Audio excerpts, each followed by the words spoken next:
নমস্কার, কেমন আছো সবাই? আশা করি সবাই ভালো আছো। মাই সিম্পল লাইফস্টাইল আইডি ব্লগ চ্যানেলে তোমাদের আরও একবার স্বাগত জানাই। নতুন দিন, নতুন সকাল তোমাদের সঙ্গে নিয়েই শুরু করছি। তো দিনটা খুব স্পেশাল, কি জানো তো? এটা হচ্ছে জামাই ষষ্ঠীর ব্লগ। অনেকটা লেট আপলোড করছি কারণ গলার ভয়েস খুব একটা ভালো ছিল না। মানে এখন তো কীরকম ওয়েদার, বৃষ্টির দিন, বুঝতেই পারছো, খুব শরীর খারাপ করেছিল জানো তো। তো সেই জন্য ভিডিওটা আমি আপলোড করতে পারিনি ভয়েসের জন্য। তো জামাই ষষ্ঠীর আগের দিনই আমরা সবাই গিয়েছিলাম বাপের বাড়ি, বোন আমরা, যেহেতু বোনের এবছরে প্রথম জামাই ষষ্ঠী। তো জামাই ষষ্ঠীর সকালটা চা দিয়েই শুরু করলাম। তো সকাল সকাল চা, বিস্কুট, চানাচুর এসব খেয়ে আর এবার রান্না। যেহেতু জামাই ষষ্ঠী, ষষ্ঠী মানেই হচ্ছে খাওয়া দাওয়া, জামাই ষষ্ঠী স্পেশাল। তো এবছরে যেহেতু নতুন জামাই, আর এটা হচ্ছে আমার বাপি, ডিউটি থেকে এসছে, আর আমার মা দেখো। আর আসলে আমার ছেলে ক্যামেরা করছে, আমি ওকে বলিনি ক্যামেরা করতে। তো যেহেতু একটা মোবাইল স্ট্যান্ড কেনা হয়েছে, ওর বাবা ওকে লাগিয়ে দিয়েছে স্ট্যান্ডে ফোনটা, ও ঘুরে ঘুরে ক্যামেরা করছে। তো ছোট্ট আমার ছেলেটা ক্যামেরা করছে, আর আমি কি সেই ভিডিওটা না দিয়ে থাকতে পারি? তো ওর মেশো বাইক পার করছে আর ও সেটা তুলছে, আর আমি এখানে সবজি কাটছি। এটা হচ্ছে আমার মায়ের কাঠের উনুনের রান্নাঘর। তো দেখো এখানে কাঠের উনুন আছে এদিকে, আর গ্যাসও আছে ভিতরে। তো বাইরেটা কাঠে রান্না করে আমার মা, যেহেতু মানে গাছপালা তো আছে সেই জন্য। তো জামাই দুটো গেছে হচ্ছে বাজারে, তোমাদের দাদা ভাই আর হচ্ছে আমার বোনের বর দুজনে মিলে গেছে বাজারে। তো আমার মা সব কিছুই মানে আগের দিনে বাপি বাজার করে নিয়ে এসেছে, মা বলে রেখেছিল। তো ওরা শুধু এখন মাছ মাংস এইসব আনবে। আর এটা হচ্ছে আমার ঠাকুমার ঘর। আমার ঠাকুমা এই ঘরটায় থাকতো। তো প্রায় 1.5 বছর হতে যাচ্ছে উনি মারা গেছেন। তো এই ঘরটা না এখন আর ব্যবহার করা হয় না। ব্যবহার করা হয় না বলতে কেউ থাকে, শোয় না। এই ফ্রিজ আছে, ঠাকুর আছে একটা, ঠাকুমার বিছানাটা আছে, মানে এমনি থাকে, কেউ শোয় না। আগে ঠাকুমা থাকতে শুতো, আমিও ঠাকুমার কাছে ছোট থেকে শুয়েছি, অনেক স্মৃতি রয়েছে এই ঘরটায় জানো তো। তো আর মা সেহেতু আমরা আগের দিনে এসেছি, সব ফ্রিজের মধ্যেই রাখা ছিল। তো মানে 10টার সময় ফলাহার হবে। তো সেই জন্য মা বলল সব কিছু বের কর, আমি লুচিটা করছি। মা লুচি করছে আর আমি এখানে সব কিছু বের করতে আসলাম। আর সেই সঙ্গে ঠাকুমার কথা মনে পড়ে গেল, তো সেই জন্য তোমাদের সাথে শেয়ার করছি। এই ঘরটা অনেক স্মৃতি রয়েছে জানো তো আমার ঠাকুমার। তখন আমার কাকার মানে বিয়ে হয়নি, এই ঘরটা মেঝেতে আমার কাকা শুতো, আর বিছানা আমি আমার ঠাকুমা শুতাম জানো তো। তো আমার ঠাকুমা মানে এত আমাকে খুব ভালোবাসতো। এখানটা আমার মা, কাকা, বাপি, আমি, ঠাকুমা থাকতাম। তখন আমার বোন হয়নি। তো অনেক স্মৃতি আছে বললে, মানে এখানে বললে আর শেষ হবার নয় জানো তো। যাই হোক, খুব মিস করি ঠাকুমাকে। আসলে বাড়িতে আসলেই ঠাকুমা ঠিক মানে দোরগোড়ার সামনেটা না বসে থাকতো।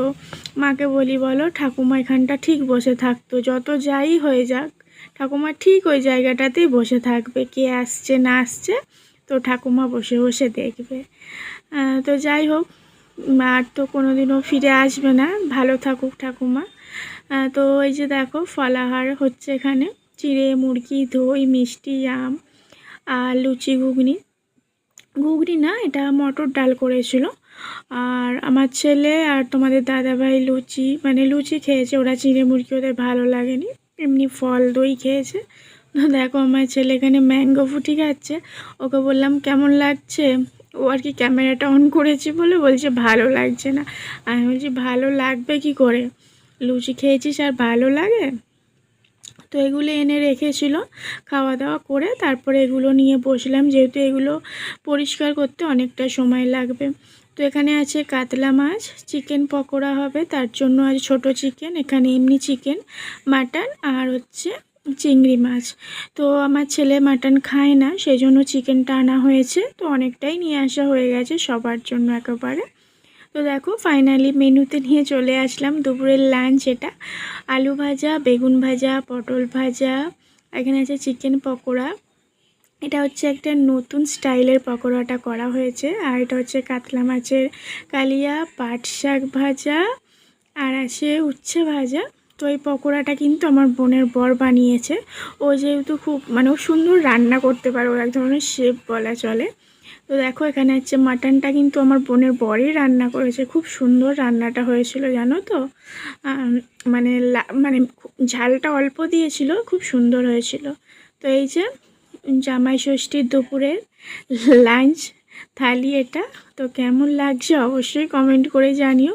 তো প্রত্যেক বছর একটা জামাই খেত 9 বছর। তো এবছরে হচ্ছে দুটো জামাইয়ের জামাই ষষ্ঠী বেশ করে খাওয়া হয়েছে, শাশুড়ি মা খাইয়েছে জামাইদের। তো খেয়ে এবার তো হজমও করতে হবে। দেখো এখানে সবাই থামস আপ নিয়ে বসে পড়েছে হজম করার জন্য। আর আমার বর দেখো শুয়ে শুয়ে ভাবছে। আর আমার মাকে তো আজকে ভাত খেতে নেই, আমার মা কিছু খায়নি দুপুরে, তো এখন লুচি খাবে বলে বসেছে। আর এই যে দেখো আমার ছেলে, ও মোটামুটি সব জায়গাতে আর কি থাকবেই, বুঝতে পেরেছো তো। একটা ছোট্ট আমার মায়ের আর মা ভাই বলে এই যে মাসির আদরের বোনপো, দেখেছো দেখেছো ওরা চিয়াস করছে। আর তোমাদের দাদাভাই ওখানে শুয়ে শুয়েই খাচ্ছে থামস আপ। দেখেছো দেখেছো শালি জামাইবাবুর কীর্তি দেখো। তো তারপরে দেখো এখানে জামাই ষষ্ঠীর গিফটের পালা। তো জামাই ষষ্ঠীতে কি গিফট দেওয়া হলো, তো এই জামাটা আমার বোন বাপিকে দিয়েছে আর এই শাড়িটা মাকে দিয়েছে বোন। তো বোনের যেহেতু এবছর প্রথম ষষ্ঠী, সেই জন্য মা বাপি দুজনকেই দিয়েছে। তো আমি ভাবলাম তাহলে এবছরে আমি বাপিকে শুধু দিই, মাকে দেব না।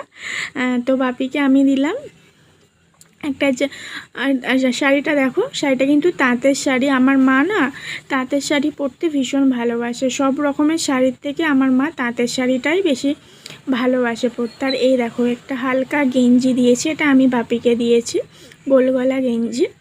আর দিয়েছি হচ্ছে একটা প্যান্টের পিস। বাপি যেহেতু জিন্সের প্যান্ট পরে না, নাহলে তো তোমাদের দাদাভাইয়ের দোকানে অ্যাভেলেবেল আছে দিয়ে দিতাম, কিন্তু বাপি তো পরে না, সেই জন্য এরকম একটা প্যান্ট দিলাম কটনের। তো এটা বাপি সেলাই করে পরবে। তো এটাই ছিল। আর এবারে দেখো আমার মা জামাইদের দিয়েছে, এটা হচ্ছে আমার বোনের বরের, এটা হচ্ছে গেঞ্জি আর এটা হচ্ছে প্যান্ট। আর তোমাদের দাদা ভাইয়ের জন্য টাকা দিয়েছিল। আর এইটা হচ্ছে আমার বোনকে দিয়েছে আমার মা, দুটো কুর্তি দিয়েছে বলতে এটা আর কি জামাই ষষ্ঠীর দিনে দুপুরেই না একটা পাড়ায় কাকু এসেছিলো, ওখান থেকে আমার বোন যেহেতু আগে নিত বিয়ের আগে, তো সেই জন্য ওখানে পছন্দ হয়েছে আর নিয়ে নিয়েছে।